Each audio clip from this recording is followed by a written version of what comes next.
呼吸が大切だということはどなたでもご存知だと思います。ではなぜ重要なのでしょうか。一般的に呼吸法と言いますと胸式呼吸と腹式呼吸がありますが、何がどう違うのでしょうか。漢字で書くと酸素なんですけども、これは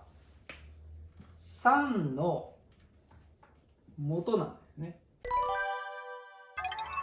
こんにちは、野村整骨院長の野村明夫です。はい、本日は自律神経を整える第3の呼吸というテーマでお話しします。第3というのは胸式呼吸、腹式呼吸に次いで3つ目ということです。これまでに呼吸法を取り入れたけどいまいち効果がなかった方でも、今回の呼吸法を実践していただくことで自律神経失調症の方はもちろんのこと、うつ、パニック障害、不安症、不眠症の方にも効果が期待できます。また1日3分ほどでできますので、ぜひ最後までご覧いただき、日々の習慣にしていただければいいと思います。それではまず呼吸法の基本をさらっとお話しします。どんなことでも基本は重要だと思います。ご存知の内容かもしれませんが、ここは復習だと思って聞いていただければいいと思います。自律神経が乱れている人にかかわらず呼吸が大切だということはどなたでもご存知だと思います。ではなぜ重要なのでしょうか。一般的に呼吸法と言いますと胸式呼吸と腹式呼吸がありますが、何がどう違うのでしょうか。自律神経が乱れている方は常に交感神経優位の状態になっていることが多く、これは戦うもしくは逃げるモードです。戦闘モード、緊急モードの状態です。つまり体は常に緊張している状態です。それを副交感神経の状態、リラックス、休息の状態に導くことで乱れた自律神経が整い始めて、さまざまな症状が落ち着いてくるというわけなんですけども、ただこう聞くと交感神経の状態はダメで副交感神経の状態にしなければと思われるかもしれません。しかしそうではなく、交感神経が働くときはしっかり働いてもらい、そうでないときはこの交感神経は休んでいただく。どういうことかと言いますと、ちょっと絵を描いて図を描いて説明いたします。はい、この青い方が交感神経で、この赤い方が副交感神経です。そしてこの辺りを昼で、この辺りが夜だと思っていただければ、このようにですね、基本的に日中は交感神経が高くなって副交感神経が下がっている状態ですねになっています。そしてこの夕方から夜にかけて交感神経が下がって副交感神経が上がるという形になります。実際この途中でもですね、昼間昼食をとった時などは交感神経が下がって副交感神経が上がるというような場合もあるんですけども、基本的にはこのような状態になっています。そしてよく一般的に自律神経が乱れるというふうに表現されますけども、それはどういう状態かというと、簡単に説明しますと、この交感神経ですね、交感神経が働くときはしっかり働いて、休むときは休んでいただくとお話したんですけども、常にこんな感じですね、ずっと働いている状態。つまりですね、夜になって眠るときというのは副交感神経優位の状態になって、交感神経が働かないような状態になっていただく必要があるんですけども、ずっと働きっぱなしですと当然戦闘モードですね、緊張モードの状態ですので体も疲れるわけですね。そしてこの寝る時にこういうふうに上がっている状態っていうことは、簡単に言うと眠れないというような状態になっています。ですからこのようにずっと交感神経優位の状態を、この状態ですね、上がっては下がり、副交感神経も上がっている状態から下がってまた上がるというふうに、働く時は働いていただいて、休む時は休んでいただくというような状態になるのが理想だということになります。ですからご自身である程度自律神経をコントロールできるようになっていただくことが重要だと考えています。そのために呼吸法などを使ってコントロールしようということになります。それには胸式呼吸より腹式呼吸の方が副交感神経優位になりやすく、また吸気層より呼気層を長くする方が副交感神経優位の状態になりやすいです。で、吸気層と呼気層なんですけども、吸気層っていうのは息を吸ってる状態のことを言います。で、呼気層っていうのは息を吐いている状態ですね。吐いている状態ずーっと。で、これが息を吸ってる状態ですね。これ吐いている状態。そしてこのように息を吸ってる時のことを吸気層と言います。そしてここは交感神経優位の状態になりやすいです。そして息を吐いている時のことを呼気層と言います。そしてこの呼気層の時は副交感神経優位の状態になります。またこの特性から吸気層より呼気層を長くしてゆっくりと深い呼吸をすることで副交感神経優位の状態になってリラックスモードですね。体が休息モードになります。さらにゆっくりと深い呼吸をすることでできるだけたくさんの空気ですね、酸素を肺に取り込むことができます。ここで少しだけなぜ呼吸が重要なのか、あまり触れられていませんので、これについても簡単に説明したいと思います。それでは今から酸素の話をします。呼吸は空気中の酸素を取り入れて二酸化炭素を排出するという行為ですが、呼吸が止まると数分で死んでしまうほど生きていくためには絶対必要な酸素なんですけども、実はこの酸素、自然界では猛毒なんです。と思われたかもしれません。ですがこれは事実です。漢字で書くと酸素なんですけども、これは酸の元なんですね。で、酸というのは鉄をも溶かすほどの威力があります。それほどまでに猛毒な酸素なんですけども、実はこの地球上の生物はこの酸素を使えるようになったことで、体に取り込む仕組みを持ったことで大きなエネルギーを得ることができたんです。つまり酸素は猛毒なんですけども、莫大なエネルギーを作り出すことができるわけです。そのおかげで私たちはいろいろな活動ができると言われています。この 1G の地球上で動き回るというのは結構パワーがいることです。どういうことかと言いますと、体にはいろいろな筋肉がありますけども、この体中の筋肉をひとまとめにすると一体どれぐらいの力が出せるかご存知でしょうか。ちなみにスクワットの世界記録ですね、こう重りを担いでしゃがんで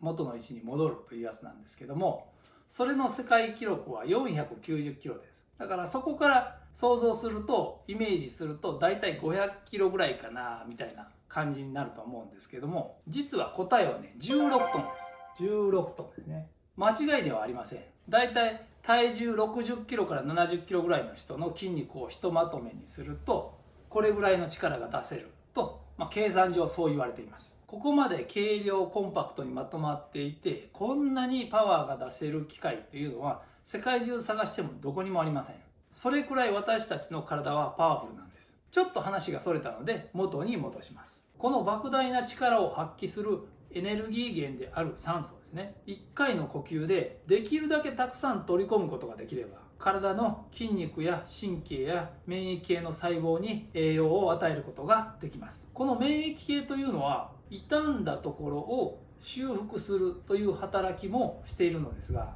これは体だけではなく精神的な免疫、つまり精神の修復にも関係してきています。ですからくよくよしやすいとか落ち込みやすいとか不安になりがちな人というのは、基本的には酸素が足りておらず免疫系がしっかりと働いていない状態と言ってもいいかもしれません。はい、以上呼吸の重要性について簡単にお話ししました。続いてここからが本題なのですが、本日のテーマ第3の呼吸ですね。これは鎖骨式呼吸と言います。腹式呼吸や胸式呼吸というのは聞かれたことがあると思いますが、胸式呼吸より腹式呼吸の方が自律神経を整える効果があり、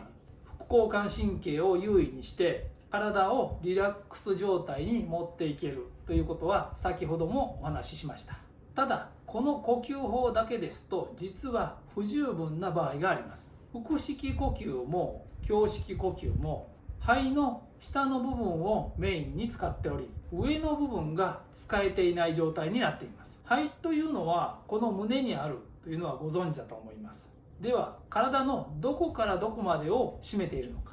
肺というのは右側は上中下ですね。そして左側は上と下というふうに5つの部屋に分かれています。腹式も胸式も右側は真ん中と下の部分ですね。左側は下の部分のみを主に使っている感じになります。つまり上の部分は通常あまり使われていません。実際にちょっと肺を見てみましょう。よっこいしょ。実際こんな感じでこの胸を外しますと、ここ鎖骨がここなんですけどね。でこういうふうに外すと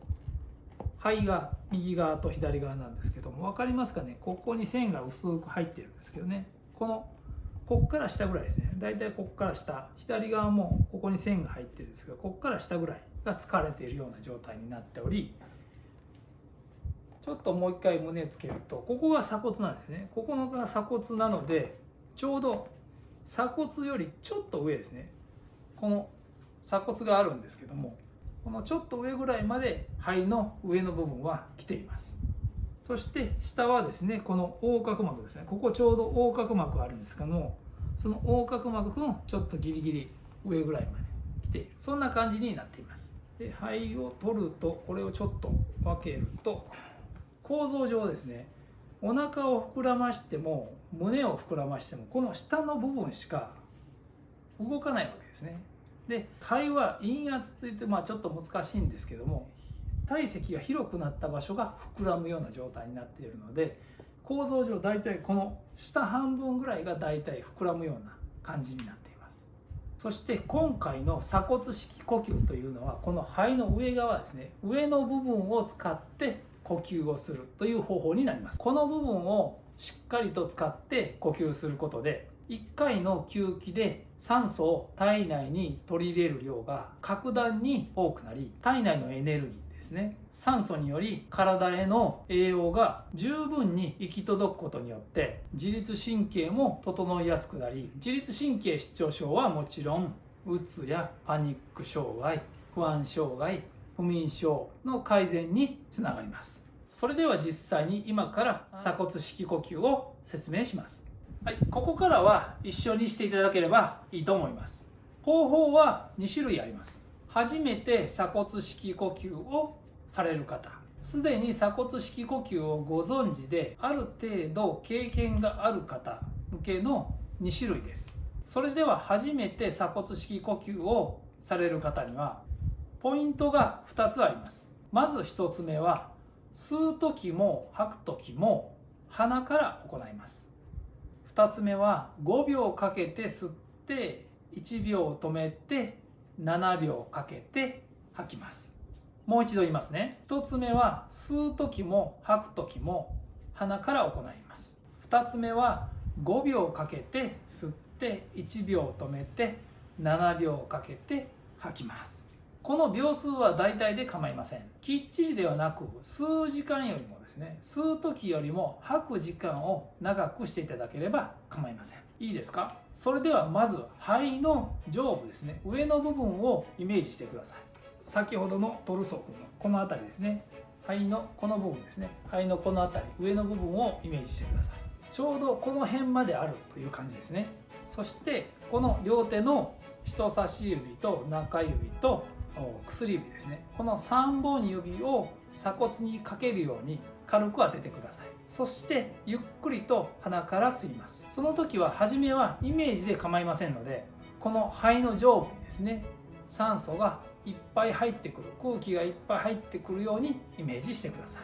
実際に肺の上の部分に空気が入るとですね、鎖骨が少し持ち上がったような感じで動きます。最初は肩が上がってしまっても構いません。細かいことは気にせずイメージだけで構いません。この呼吸を5秒かけて吸って1秒止めて7秒かけて吐きます。初めての方はこの方法で行ってください。実際に一緒にやってみましょう。この3子ですねを鎖骨に引っ掛けて、それから鼻から息を吸います。5秒かけて吸って、そして1秒止めて7秒かけて吐きます。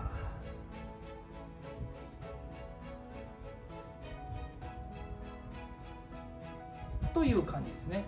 これを続けていただきます。そして吐き切って吸う時ですね、その時も1秒止めるような感じですね。5秒かけて吸って1秒止めて7秒で吐きます。そしてまた1秒止めて5秒かけて吸って1秒止めて7秒かけて吐くという感じですね。そしてですね、慣れてきたらもう一つの方法ですね。こちらは肺の上部の後ろ側も使って呼吸する方法になります。すでに鎖骨式呼吸をされている方や体が柔らかい方はこちらをしていただいても構いません。はい、ではその具体的な方法ですけども、先ほどは両手の3本指を鎖骨に当てましたけども、今度は手のひらですね。手のひらを上からこんな感じで回していただいて、背中、首の付け根ですね、こういう感じで首の付け根、背中側に当てていただきます。そして同じく先ほどの2つのポイントを踏まえてですね、鼻から吸って鼻から吐く、5秒吸って1秒止めて7秒で吐くというのをしていただきます。手を当てているこの辺りですね、ここを意識していただいて、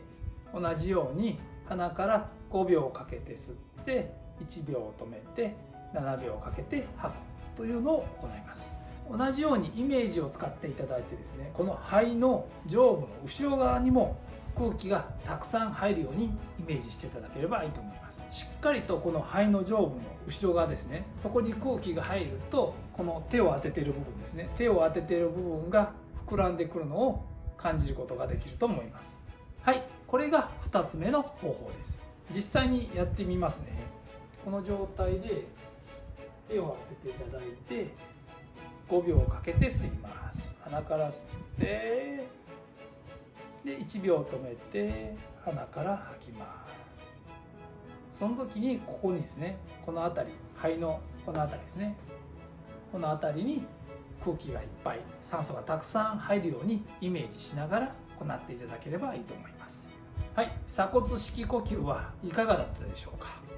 これが第3の呼吸方法。鎖骨式呼吸は今まで使えていなかった肺の上部も使ってたくさん空気を体に取り込む方法です。これをですね、1日3分ほどですね、朝と晩、できれば1日2回ですね。難しい人は1回でも構いませんので、これを習慣にしていただければと思います。個人差はありますが、だいたい1週間から2週間ぐらいで肺の上部が使えている感覚が出てくると思います。そうなると腹式呼吸をしていただいた時に一緒にここが広がって肺の上部を使った呼吸ができるようになります。そして一度の呼吸で大量に酸素を体内に取り込むことができ、自律神経失調症はもちろん、うつやパニック障害、不安障害、不眠症の改善にもつながりますので、ぜひ毎日行ってみてください。はい、本日は自律神経を整える